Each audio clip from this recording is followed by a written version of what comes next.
The mere mention of Orson Welles tends to bring to mind the same incident for everyone, but the facts of the infamous radio broadcast don't completely align with the folklore. Although Welles did broadcast a radio adaptation of H.G. Wells' sci-fi novel, The War of the Worlds, the stories regarding the panic it caused his listeners have been greatly exaggerated. However, there is an element of truth to the tale. Either way, there is still a rich history to the man behind every Orson Welles movie. Welles began his career in the entertainment industry in his early 20s, getting his start in New York City's theater scene. The legendary War of the Worlds broadcast took place in 1938 on Welles' radio anthology series, The Mercury Theater on the Air. Welles was 23 years old at the time of the broadcast, and the rumors surrounding the misinterpretation of his production allowed his career to boom in the time after. Why some people believed Orson Welles' The War of the Worlds was real. The format of Welles' play was unfamiliar at the time. Orson Welles wearing a hat and looking smug in Touch of Evil. The frenzied panic that is said to have been instilled in Welles' listeners during the 1938 broadcast is something of an urban legend. However, although the radio play was clearly billed as a work of fiction, it still tricked a handful of people. At the time, the structure and format of Welles' adaptation was revolutionary, presented in a way that simulated a genuine radio broadcast. Earlier parts of the play featured songs of the time being introduced, only to be interrupted by actors playing the part of broadcasters who had important news to break.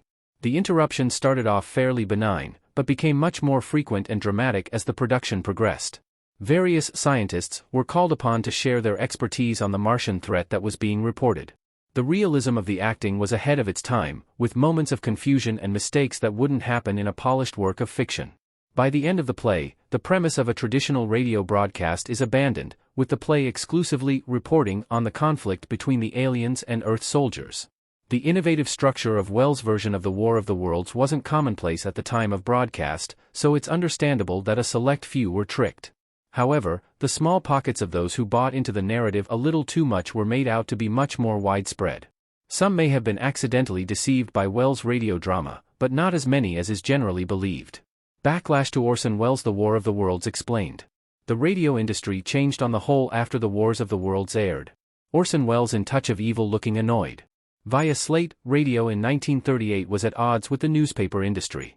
Both the radio and newspapers ran largely on advertising revenue, and many companies had started to favor advertising over the radio rather than in print.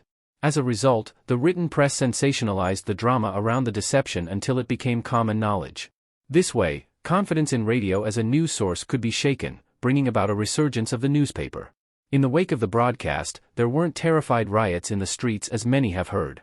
Instead, Welles was mainly criticized for his use of radio to deliver such a misleading narrative.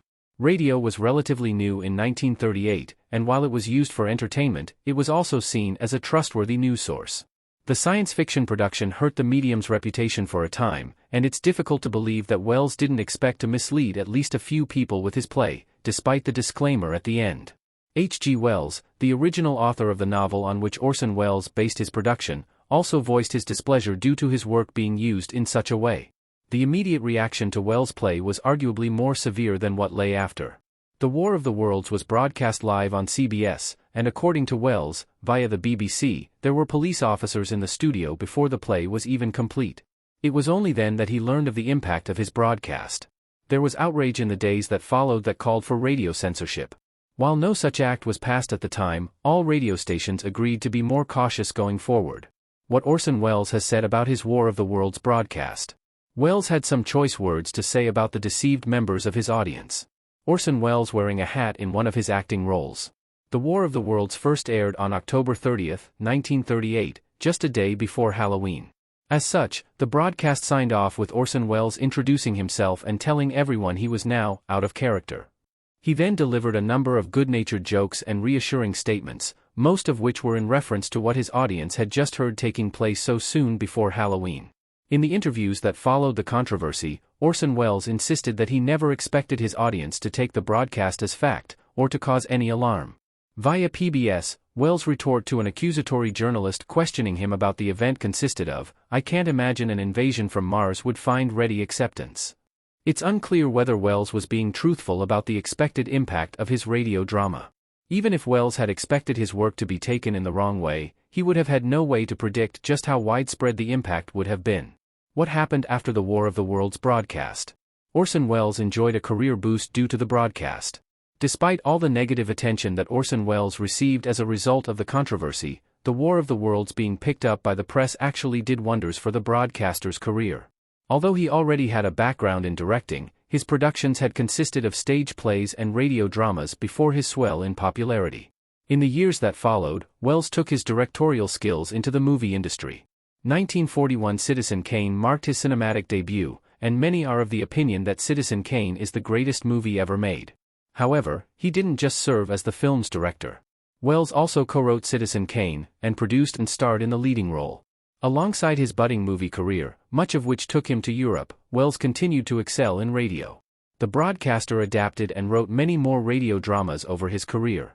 Although the body of work associated with Orson Welles boasts his innate talent for creative works in the entertainment industry, it will remain unclear how many of his achievements would have taken place if not for his controversial 1938 live broadcast of the War of the Worlds.